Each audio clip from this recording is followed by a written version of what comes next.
Taalaga biz жақшы күмөнде болушубуз керек экен. Кандай күмөнде болсоң, ошондой Алла мамиле кылат.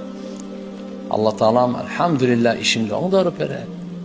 Сыноомду жеңилдетет. Даражамды бийик кылат, ибадатымды кабыл кылат, тобаларымды кабыл кылат. Аллахым өзүнө жакын кылат. Ахиретимди Алла Таалам абат кылып берет. Кабырымды нурлуу кылат деп жакшы күмөндө болсоң, ошондой кылып берет.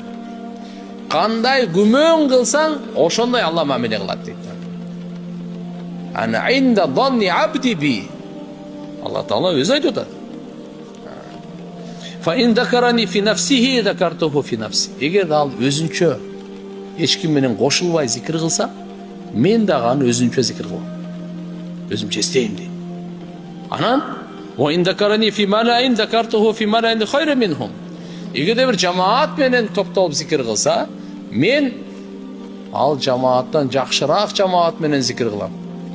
Периштелердин жамааты менен эстеймин деген сөз. Эгерде пенде мага бир карыш жакындаса ибадат менен, мен ага жакындаймын бир кулач жардам менен.